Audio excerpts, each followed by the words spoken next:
Hello အားလုံးပဲမင်္ဂလာပါဒီနေ့ကပန်းထိုးမဲ့အကြောင်းကိုပြောမှာမဟုတ်ဘူး ready to wear ထုတ်မဲ့သူတွေအကြောင်းကိုဒီနေ့က sharing လုပ်ပေးမှာပေါ့နော် ready to wear ထုတ်ဖို့အတွက်ဆိုလို့ရှိရင်အမားတို့တော်တော်များများပေါ့နော်အခုနောက်ပိုင်းမှာဒီ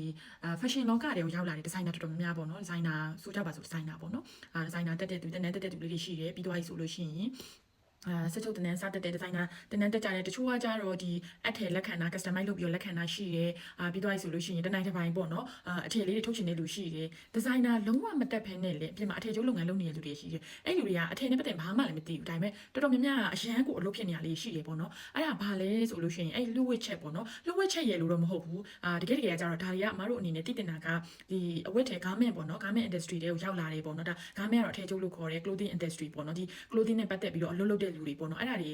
ဒီလောကတွေရောက်လာတယ်ဆိုလို့ရှိရင်တိထားတင်တယ်ပေါ့နော်ဒါပေမဲ့တော်တော်များများကအမတို့ဒီပေါ့နော်မြန်မာပြည်မှာက fashion နဲ့ပတ်သက်တဲ့အကြောင်းတွေလည်းမရှိတာကြောင့်လည်းပါတယ်ပြီးွားဆိုလို့ရှိရင်များသောအားဖြင့်တော့ပေါ့နော်အင်ကြီးချုပ်ဖို့အတွက် technique နောက်ကိုပဲလိုက်ကြတာပဲများတယ်ပေါ့နော်စီးပွားရေးနောက်ကိုမလိုက်ဘဲနဲ့စီးပွားရေးလောက်တာမျိုးမဟုတ်ဘဲနဲ့ဒီdesign လောကအတွက် design ကိုမျိုးစုံပေါ့နော်အဲ့လိုထုတ်မယ်ဆိုတဲ့နောက်ကိုပဲလိုက်ကြတာများတယ်ပေါ့နော်အဲ့လိုမျိုးဆိုတဲ့ခါကျတော့ဒီ knowledge တွေကမသိတာပေါ့အခုကတော့အမတို့အနေနဲ့တိထားတဲ့လောက်ကိုပြန်ပြီး sharing လုပ်တာပေါ့နော်အမအနေနဲ့လည်းကြောင်းတက်ခဲ့ရတာလည်းမဟုတ်ဘူးပြီးွားဆိုလို့ရှိရင် designer အကြီးတွေမှာလည်းအမတို့တက်ထားတာလည်းမဟုတ်ဘူးပေါ့နော်ဒါပေမဲ့လည်းအပြင်မှာလုပ်ငန်းတစ်ခုလုပ်နေတယ်ပြီးသွားပြီဆိုလို့ရှိရင်ဒီအထည်ချုပ်လုပ်ငန်းနဲ့ပတ်သက်ပြီးတော့အမအရှိမဆိုလို့ရှိရင်ဒီ brand ထုတ်ပေးတာတွေလုပ်ခဲ့တယ်ပေါ့နော်တော်တော်များများလုပ်ပေးခဲ့တယ်brand ဒီ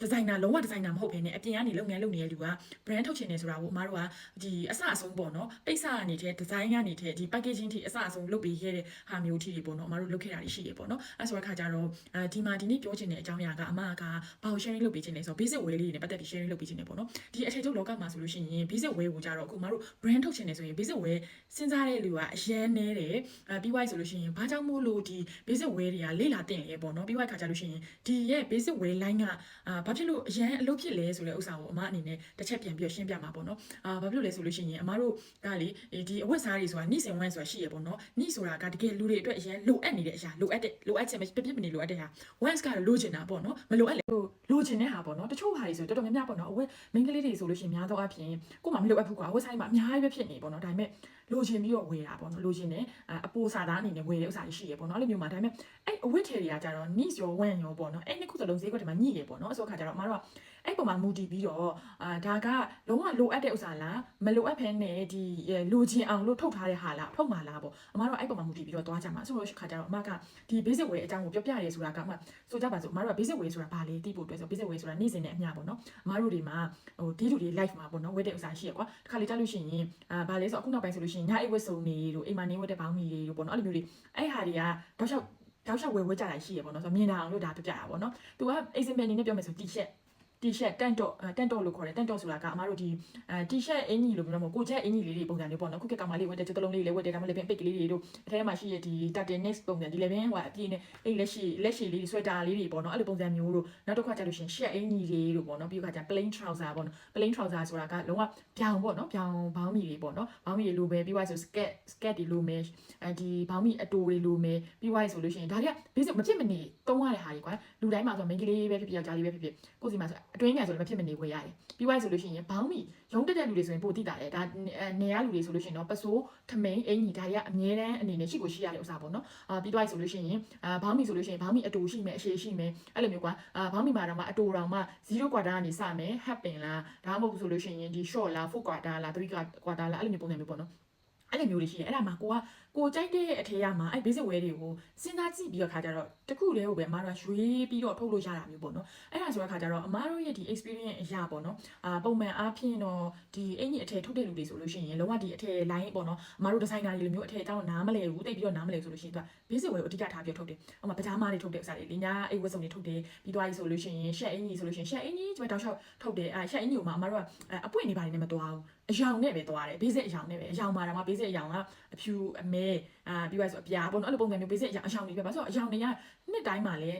timeless ပေါ့နော်လုံးဝသူကနှစ်ဒိတ်ကုန်သွားတယ်ဆိုတာမရှိဘူးပေါ့နော်အယောင်တွေကနော်ဒီလိုမျိုးအယောင်တွေတောက်လျှောက်ရှိနေတဲ့ဟာမျိုးပေါ့နော်အဲ့လိုမျိုးပြီးသွားဆိုလို့ရှိရင်သူရိုးရှင်းတယ် comfort ဖြစ်တယ်တက်တောင့်တက်တာဖြစ်တယ်ပေါ့နော်အလုံးဝဝယ်ရတာ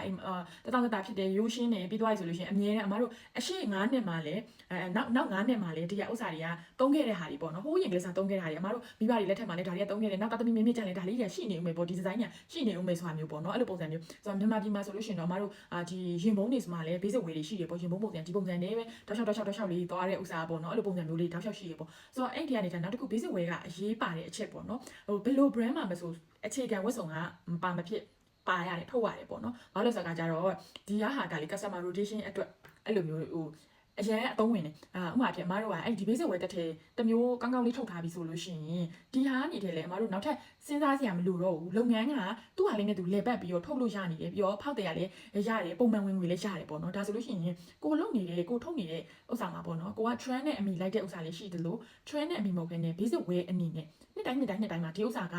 တောက်လျှောက်ဝင့်နေအောင်မဲ့ဟာပေါ့နော်လူတွေအတွက်လိုအပ်တဲ့ဥစ္စာတစ်ခုလောက်ကိုမတို့ထည့်ပြီးတော့ထည့်သွင်းစဉ်းစားတင်နေပေါ့နော်ဒီဥစ္စာထုတ်ကြဆို target market လုပ်ဖို့အတွက်ကဘယ်လိုတွေလဲဆိုလို့ရှိရင်သူအစုံပဲ basic ဝယ်မှာ line ကtarget market ဆိုတာကပြောမယ်ဆိုလို့ရှိရင်အမားတို့ရဲ့ပန်းထိုးအထည်တွေထုတ်တယ်ဆိုလို့ရှိရင်အမားတို့က target customer ဘာလဲဆိုတော့25နဲ့နောက်ပိုင်းအမျိုးသမီးပြီးသွားပြီဆိုလို့ရှိရင်25နဲ့နောက်ပိုင်းအမျိုးသမီးတွေကကိုယ်ပိုင်ဝင်ငွေရှိတယ်ပတ်စံ300မှမကြောက်ဘူးပြီးသွားပြီဆိုလို့ရှိရင်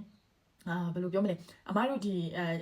ီပွဲတွေတက်ရတဲ့ဟာတွေရှိလာတယ်ပေါ့နော်ပြီးသွားပြီဆိုလို့ရှိရင်ဒီကအမျိုးသမီးအတွက်ပဲရည်ရွယ်တာအဲ့ဆိုအမားတို့ကအမားတို့ရဲ့ target customer 25နဲ့အောက်တိတ်ပြီးတော့မရည်ရွယ်ဘူးပြီးသွားပြီဆိုကလေးတွေမပါဘူးပြီးသွားပြီဆိုလို့ရှိရင်အမျိုးသားတွေမပါဘူးပေါ့နော်ဆိုတော့ဒါဆိုရင်အမားတို့ market ကကျင်းနေဒါပေမဲ့ basic way တွေမှာကျတော့ market ကအစုံရှိရပေါ့နော်ဘယ်သူ့ကိုရည်ရွယ်လို့ရလေပေါ့နော်အစုံရည်ရွယ်လို့ရတယ်customer ကိုအကုန်လုံးကိုရည်ရွယ်ပြီးတော့ထုတ်ချင်တာမျိုးဆိုလို့ရှိရင်လည်းထုတ်လို့ရတယ်လို့တီးတဲ့ရည်ရွယ်ပြီးတော့လေထုတ်လို့ရတယ်ပေါ့နော်ပြီးသွားပြီဆိုလို့ရှိရင်ဒီ basic way တွေကကြတော့အမားတို့ကသူ့ကိုဈေးနှုန်းတတ်မှတ်ချက်ပေါ့နော်သူအများကြီးထုတ်လို့ရ mass production ပေါ့နော်နည်းနည်းလေးထုတ်စရာမလိုဘူးအမားတို့ကအများကြီးထုတ်ထားလို့ရတယ်ဒါကြီးကလေ expire တိတ်မဖြစ်လွယ်ဘူးပေါ့နော်မဖြစ်လွယ်တဲ့အခါကျတော့အမားတို့ကဘယ်လိုမျိုးလဲဆိုတော့ mass production ဖြစ်တဲ့အတွက်အမြတ်များလေးကျန်တယ်ပြီးများချောင်းနိုင်လေးများကျန်လေးပေါ့နော်အဲ့လိုမျိုးအမြက်လည်းဟိုအများထွက်တဲ့အတွက်ကြောင့်မလို့ပေါ့နော်အမားတို့ကဘယ်လိုလဲဆိုတော့အထည်ရွတ်တဲ့ပုံမူတည်ပြီးတော့အမြက်ကိုရှာနိုင်နေပေါ့နော်အဲ့မှာနံပါတ်1အလုံးရှုပ်တက်တာကအမားတို့ကဒီဇိုင်းတွေအများကြီးစဉ်းစားကြရမလို့ဘူးပြီးသွားပြီဆိုလို့ရှိရင်ဒီလောက်သားရှာရတာကြတော့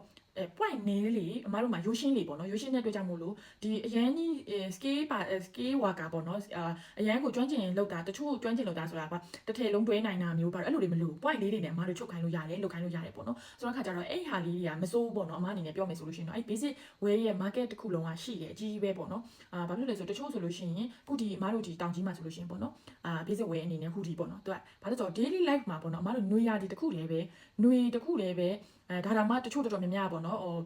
ဟူဒီကိုဝစ်ကြတယ်ဘာလို့ဟူဒီရှေ့စစ်နဲ့ဝစ်တယ်ခေါင်းစုံနဲ့ဝစ်တယ်နောက်တစ်ခု sweatshirt ပေါ့နော် sweatshirt နဲ့ဟူဒီကဘာလို့ဆိုတော့ line တိတ်မကွာဘူးကွာခေါင်းအုတ်ထုတ်ပဲကွာသွားတယ်ပေါ့နော်ဆိုတော့ခါကျတော့ line တိတ်မကွာဘူးအဲ့ဒီမှာလေအမတို့အဲ့ဟာဈေးခွက်ရှိတယ်ရှမ်းပြည်နယ်တစ်ခုလုံးဘာလို့လဲဆိုလို့ရှိရင်အေးတဲ့ຢာဒီဖြစ်တဲ့အတွက်ဆိုင်ကယ်စီးတာများတယ်ဒီရဲ့လူနေမှုပုံစံကပေါ့နော်ဆိုင်ကယ်သမားများတယ်အေးတဲ့သူများတယ်ပြီးတော့ခါကျတော့ကြီးငယ်ဟူဒီဝစ်တယ်ကြိုက်တယ်ပေါ့နော်ဆိုတော့အဲ့မှာတင်ပဲအမတို့ဒီ basic way ထဲမှာဒီဟာကတတောင့်တတာဖြစ်ပြီးတော့ခါကျတော့ဝစ်လို့ကောင်းတဲ့မျိုးစားကခေါင်းရှုပ်စရာမလိုဘူးဒီမှာလေအမတို့ရဲ့အဲ့ဒီဇိုင်းတစ်မျိုးနှစ်မျိုးတည်းနဲ့တက်ခါထုတ်လို့လည်းရတယ်ပိတ်သား quality ပိတ်သားပြောင်းမယ်ပေါ့နော်ပြီးသွားပြီဆိုလို့ရှိရင်မတို့နည်းနည်းပါးပါးဒီဇိုင်းလေးတွေအပ်လုပ်မယ်ပေါ့နော်ပြီးသွားရင်ရိုးရှင်းရှင်းပဲထပ်ထုတ်မယ်ပေါ့နော်အဲ့လိုမျိုးလေးတွေတော်တော်များများထုတ်နေတဲ့ဈေးကွက်ရှိတယ်နောက်တစ်ခုဘောင်းမီပေါ့နော်ဘောင်းမီဆိုလို့ရှိရင်လည်းအတူတူပဲဘောင်းမီမှာလည်း line တွေအများကြီးပဲမှာ style ပင်ပဲထုတ်မလားပေါ့နော်အခုဆိုလို့ရှိရင်အမက style ပင်ဘောင်းမီထုတ်ရတာအမအရင်ကြိုက်တယ်ဘောင်းမီဝယ်ရလေကြိုက်တယ်လို့ဆိုတော့ခါကြတော့လ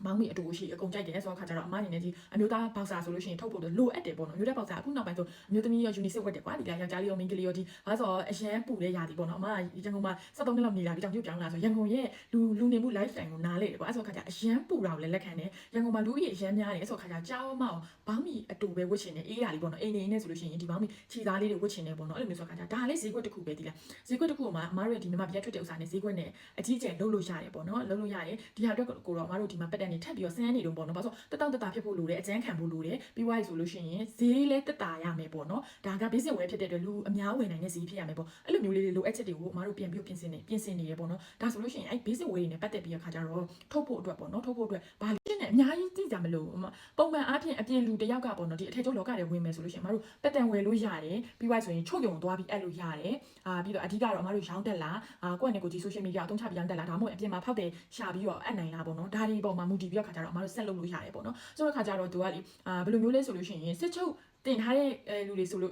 တင်ထားတဲ့သူတွေဆိုလို့ရှိရင်တော့ simple pattern လေးတွေရဲ့ဒီ point ဒီ cutting နည်းနည်းပေါ့နော်ကိုယ့်အနေကိုလုံးနိုင်လဲလုပ်ပေါ့နော်မဟုတ်ဘူးဆိုလို့ရှိရင်တော့သူကနီး technique လေးတွေတော့တိဖို့အတွက်လိုတယ်တချို့ဟာလေးဆိုလို့ရှိရင်တက်ခါလောက်ရတယ်ပေါ့နော်အဲ့လိုမျိုးလုပ်တော့မှပဲ point တွေ line တွေကလှလာတာပေါ့နော်အများနဲ့လုံးနေတဲ့သူတွေဆိုလို့ရှိရင်ဒါတွေကတိတယ်တစ်ခေါက်တည်းအဲ့လိုပေါ့နော်တမျိုးတည်းကိုပဲသူတို့ထုတ်ရင်ပထမတစ်ခေါက်မှာတော့ထုတ်တာစိတ်တိုင်းကြစင်မှာကြလိုက်မယ်ဥပမာ sample မှာတော့မှစိတ်တိုင်းမကြဘူး3 4 5ခါလောက်ထိလုပ်ရတယ်ပြီးတော့မှ 9ချိန်6ချိန်လောက်ဖြစ်သွားတဲ့အချိန်မှာ sample ကလှလာပြီဆိုတဲ့အခါကျမှတကယ်ထုတ်လို့ရှင် sample တဲ့ပို့ပြီးတော့ပိုလှလာတာပေါ့နော်ပိုလှလာအောင်ထုတ်ရတာပေါ့နော်အဲ့လိုမျိုးဆိုတဲ့အခါကျတော့အမတို့ဒီဟာတွေကိုတစ်ခေါက်ပြီးတစ်ခေါက်လုပ်ဖို့အတွက်လိုတယ်နောက်တစ်ခုကအမတို့ထုတ်တဲ့ခါကျလို့ရှင် one side ပဲထုတ်မှာလားဒါမှမဟုတ် multi side ထုတ်မှာလားပေါ့ one side ဆိုတာကအမတို့က free side ခေါ်တာပေါ့နော် free side တစ်ခုလည်းတချို့ကကြတော့မဟုတ်ဘူး plus side တစ်ခုလိုမျိုးပဲအကြီး side တစ်ခုပဲလုပ်မယ်ပေါ့နော် free side မှာတော့မှ free ဆိုတာနဲ့ပဲ free side လို့ပြောတာနဲ့ပဲ side ခက်ကြီးအမျိုးသမီးတွေကဝယ်လို့မရဘူးဘာလို့လဲဆိုတော့သူတို့ပေါင်150အောက်ကို free side လို့ခေါ်တာဒီလေပေါင်150အထက်တည်းဆိုလို့ရှိရင်သူတို့ရဲ့ဒီဂျိုင်းတွေတို့ရင်တွေတို့ပခုံးတွေတို့မှာစကားပြောပြီးတော့အဲ့ဒီရဲ့အမားတို့ရဲ့ဝယ်ထားတဲ့ ready made pattern ပုံစံတွေလည်းအဆင်မပြေဖြစ်တတ်တယ်ပေါ့နော်အဲ့ဒါဆိုတဲ့အခါကျတော့ဒီဟာတွေအတွက်ကိုအမားတို့ဈေးကွက်မှာထည့်ပြီးတော့စဉ်းစားရမယ် free site ထုတ်မယ်ဆိုလို့ရှိရင် over site ထုတ်မှာလားအဲ့ free site တက်ကြီး over site ထပ်ထုတ်မှာလားပေါ့နော်အဲ့ဆိုဒီ site ချက်တွေအတွက်အမားတို့ပြင်ဆင်ထားရမယ်ပေါ့နော်ဒီ basic way လေးတွေမှာဆိုလို့ရှိရင် तू ကအဲ့ရဲ့ technique လေးတွေကအရင်အဆင်ပြေတယ်ပေါ့နော်နောက်တစ်ခါ pre order လုပ်တာတဲ့စားလို့ရှိရင်တော့ basic way မှာတော့ pre order ထည့်စားလို့ရှိရင်အမားအနေနဲ့သွားစီချင်တာတော့ install item အနေနဲ့သွားစီချင်တယ်ဒါပေမဲ့ install item ဖြစ်တဲ့အတွက်ကြောင့်မို့လို့ပတ်စံကတော့ကြိုပြီးတော့ထုတ်ထားရမယ်ကိုမှငွေရင်းနှီးလုပ်မယ်ပေါ့နော်မဟုတ်ဘူးဆိုလို့ရှိရင်တော့သူကကြတော့ pre order အနေနဲ့ဆိုလို့ရှိရင်တော့ပတ်စံကောက်တာတော့ရှိရပါဒါပေမဲ့ကိုကအဲ့ဒီပတ်စံကောက်တာမှာကြတော့လေtrend ဖြစ်တဲ့အထည်တွေမျိုးတို့ design ဒီမှာမရနိုင်တဲ့တခြားဈေးကွက်ထဲမှာလွယ်လွယ်ကူကူမရနိုင်တဲ့အထည်ကိုလုပ်တော့မှာပဲဒါက pre order အနေနဲ့လက်ခံလို့ကောင်းတာပေါ့နော် basic way လို့မျိုး pre order အနေနဲ့လက်ခံလို့မကောင်းဘူးဆိုတော့ basic way ကိုစပြီးထုတ်တဲ့ခါကြလို့ရှိရင်အဓိကကတော့အမားတို့တက်တောင့်တက်တာဖြစ်ရမယ်ဈေးတက်တာရမယ်ပြီးတော့ဆိုလို့ရှိရင်ရိုးရှင်းရမယ်အမြဲတမ်းအတွက်အသုံးပြုလို့ရမယ်အဲ့ဟာကိုအဓိကထားပြီးတော့သုံးနေထုတ်တယ်ဆိုလို့ရှိရင်ပို့ပြီးတော့အဆင်ပြေတယ်ဒါဆိုရင်တော့ install ထားပြီးထုတ်တာကတော့ပို့ပြီးတော့တင့်တော်တယ်ပေါ့နော်မဟုတ်ဘူးဆိုလို့ရှိရင်သူကကြတော့ရိုးရိုးရှင်းရှင်းကွာညအိတ်ဝတ်စုံလိုမျိုးရောင်းတဲ့ဟာကိုဒါဟိုအမားတို့က prepaid ပေးရမယ်ပတ်စံအရင်ပေးရမယ်ပေါ့နော်ဈေးကနောက်မှအဲ့လိုပြောတဲ့ခါတော့ sorry ပတ်စံအရင်ပေးရမယ်ပြီးသွားဆိုအထက်ကိုပေးမဲ့ပစ္စည်းကနောက်မှလို့ပြောတဲ့ခါကျရင်လူရမဝင်ချင်တော့ဘူးပေါ့နော်ဘာလို့ဆိုခါကျတော့ value add လောက်ထားဘူးရိုးရိုးရှင်းရှင်းပဲပေါ့နော်ဒါပေမဲ့အမားတို့ကဒီ basic way တွေအပေါ်မှာပဲ value add ထက်လုပ်မယ်ဆိုလို့ရှိရင်တော့ခုနလိုမျိုး pre order item အနေနဲ့တွားလို့ရတယ်ဆိုလိုချင်တာကအမားတို့ဒီ boyfriend shirt ပေါ့နော် boyfriend shirt ဆိုတာကခုနောက်ပိုင်းမှာခက်စားခက်ရပေါ့နော်တစ်ချက်အင်ကြီးပဲ oversize ပုံစံမျိုးကြားလေးဝတ်လို့ရတယ်မလေးဝတ်လို့ရတယ်ကြားဝတ်တဲ့ shirt ကိုနည်းနည်းခပ်ပွားပွား design ပေါ့နော်အဲ့ဒါကိုအမျိုးသမီးတွေဝတ်တာအဲ့ဒါ boyfriend shirt လို့ခေါ်တာပေါ့နော်အဲ့ boyfriend shirt ကိုမှအမားတို့ကပကြီးဆွဲမှလားဒါမှမဟုတ်ဘူးဆိုလို့ရှိရင်ပန်းထိုးမှလားဒါမှမဟုတ်ဘူးဆိုလို့ရှိရင်အမားတို့အဲ့ပုံမှာပဲပြန်ပြီးတော့ခါကြတော့ recycle ပိတ်တွေနဲ့ဂျင်းတို့ဘာလို့နေပေါ့နော်ပြန်ပြီးတော့ခါကြတော့ styling ပြန်လုပ်မှလားပေါ့နော်အဲ့လိုမျိုးလုပ်မှဆိုလို့ရှိရင်တော့အမားတို့ကတခြားလူနဲ့မတူတာဖြစ်တဲ့အတွက်ကြောင့်မို့လို့ value add ထပ်လုပ်ထားတာဖြစ်တဲ့အတွက်ကြောင့်မို့လို့ pre order တွေနဲ့ပတ်စံကောက်လို့ရတယ်ပတ်စံယူလို့ရတယ်ဒါပေမဲ့အမားတို့ကအထက်ကတော့အဆင်သင့်ရှိနေရမယ်ဥပမာပြအမားတို့နှစ် site ထုတ်မယ်ပေါ့နော် free site ထုတ်တယ်ပေါ့ free site ကပေါင်ချိန်100အနေနဲ့150အတွင်းအဲ့ကနေတဲ့ over site ဖြစ်သွားတယ် over site ကတော့150အနေနဲ့ပေါင်ချိန်180အတွင်းအမားတို့ထုတ်လိုက်တယ်ပေါ့နော်အဲ့ဆိုအဲ့နှစ် site ဟာအတွက်ကိုထုတ်ထားပြီးသားအဆင်သင့်ပစ္စည်းအဆင်သင့်ဖြစ်နေရမယ်ပြီးတော့မှ value add လုပ်ဖို့အတွက်ပတ်စံတောင်းမယ်ဆိုလို့ရှိရင်ဒီ value add လုပ်တဲ့အချိန်ကအချိန်ဘယ်လောက်ပမာဏရှိပါလဲအဲ့ဆိုတော့ပတ်စံကြိုပေးမှပဲလုပ်ပေးပါမယ်ဆိုပြီးတော့လက်ခံတာမျိုးပေါ့နော်အဲ့လိုမျိုးလုံးမှပဲပို့ပြီးတော့အဆင်ပြေမယ်ပေါ့နော်ဒါကတော့အမားတို့အနေနဲ့ဒီဈေးကွက်ထဲမှာပေါ့ready to wear ထုတ်မယ်ဈေးကွက်ထဲမှာဒီ basic wear တွေကိုထုတ်ချင်တဲ့လူပေါ့နော်ထုတ်ချင်တဲ့လူရှိတယ်အထည်ထုတ်ဖို့စဉ်းစားနေတယ်ကိုကဒီဇိုင်နာလည်းမဟုတ်ဘူးဒါပေမဲ့လည်းထုတ်ချင်တယ်ပေါ့ကို brand လေးနဲ့ကိုထုတ်ချင်တယ်ဆိုလို့ရှိရင်ဒီအထဲကပေါ့နော်အမားတို့ဒီ basic wear တွေအနေနဲ့တဲကမဖြစ်မနေစဉ်းစားတင်တာပေါ့နော်ဒါဆိုလို့ရှိရင်အဲ့ basic wear တွေထဲမှာဘာပါလဲဆိုတဲ့ဥစ္စာကိုအမားကတစ်ချက်ပြန်ပြီးတော့ပုံလေးတွေနဲ့ရှင်းပြမယ်နော်ဘာလို့လဲဆိုတော့ခါကြတော့အဲ့ဒါမှဒါလေးတွေက daily ထုတ်တာပါလားနောက်နှစ်တွေမှာလေဒီ design တွေကသုံးလို့ရပါလားပြီးသွားဆိုလို့ရှိရင်ဒါက expire မဖြစ်သွားတဲ့ design တွေပါလားပေါ့နော် timeless လည်းဖြစ်တယ်အကြာကြီးရှိအသုံးခံတယ်လူတိုင်းစီမှာလည်းမဖြစ်မနေရှိတဲ့ဥစ္စာလေးတွေပါလားဆိုတာကိုတတိထားမိသွားမယ်ပေါ့နော်အဲ့ဆိုခါကျတော့မဖြစ်မနေရှိတဲ့ဆိုမှပြန် main ကလေးတော်တော်များများဆိုလို့ရှိရင်တော်တော်လုံးအင်ကြီးတွေကမဖြစ်မနေရှိကြတာများတယ်ပြီးသွားဆိုရင်မြန်မာ main ကလေးဆိုတော့မြန်မာဝတ်စုံလေးတွေရှိကြတာများတယ်ပြီးသွားဆိုလို့ရှိရင်ထမိန်လေးတွေရှိကြတာများတယ်အဲ့လိုမျိုးပေါ့နော်ဆိုတော့ပြီးသွားဆိုလို့ရှိရင် t-shirt ပေါ့နော် t-shirt ရှိရများတယ် shirt အင်ကြီးရှိရများတယ်ရုံးသမိုင်းဆိုလို့ရှိရင်ဘောင်းမိရှိရများတယ်စကက်လေးတွေရှိမယ်စကက်ဒီမှာ A-line sket ဒီ mini sket ဒီလိုမျိုးပေါ့နော်အဲ့လိုကိုသုံးနေကြ sket လေးတွေပေါ့နော်အဲ့လိုမျိုးလေးတွေရှိမယ်ပြီးတော့ဆိုလို့ရှိရင်ဒီမောင်းမီတော်တော်များများမဖြစ်မနေရှိကြမယ်ပေါ့နော်အဲ့ဆိုခါကျအဲ့ဒီမှာအမတို့ကအဲ့ထဲမှာလူတွေထက်ခါဝေဖြစ်တဲ့ဟာမဖြစ်မနေထားတဲ့ဥစ္စာပေါ့နော်ဒါတွေကဘာလဲဆိုတဲ့ဥစ္စာကိုဈေးကွက်ထဲမှာ research လုပ်လို့ရတယ် research လုပ်ပြီးသွားဆိုလို့ရှိရင်ကိုကစပြီးတော့အထည်ထုတ်ချင်နေဆိုလို့ရှိရင်ငါဒီတိုင်းကိုသွားကြည့်မယ်ဆိုတာမျိုးပေါ့နော်စပြီးတော့ဆန့်ကြည့်လို့ရတယ်ပေါ့နော်ဆိုလိုချင်တာပြောပြချင်တာလေဆိုတော့ခါကျတော့အမတို့ဒီ trend ကိုလိုက်ပြီးတော့ဒီအထည်တွေထုတ်မှမဟုတ်ဘူးအရင်ဦးဆုံးအမတို့ပတ်စံဝင်ငွေရဖို့အတွက်ပေါ့နော်ဒီအထည်လေးတွေကိုသွားကြည့်တာမျိုးပေါ့နော်အဲ့လိုမျိုးသွားကြည့်တာမျိုးလုပ်ကြည့်ဖို့အတွက်ရနောက်တစ်ခုက basic way လေးတွေကဒီလိုမျိုးလူနေမှုဘဝမှာအမြဲတမ်းအရေးပါတယ်ဆိုတဲ့အကြောင်း basic way တွေကအမတို့ရဲ့ဒီလူနေမှုဘဝမှာအရေးပါတယ်လို့ပဲ ready to wear ဈေးကွက်မှာဆိုလို့ရှိရင်လေသူဈေးကွက်အကြီးကြီးရှိရယ် t-shirt တွေဘောင်းမီတွေပြီးသွားပြီဆိုလို့ရှိရင်အမတို့ style band မျိုးပေါ့နော်ပြီးသွားပြီဆိုရင်ဒီ mini skirt တွေ Tantor တွေရှိုင်းညီမှာ Uniset တွေအဲ့လိုမျိုးပေါ့နော်တောက်လျှောက်ဒီမြန်မာဝတ်စားမှာဆိုလို့ရှိရင်လေအမားတို့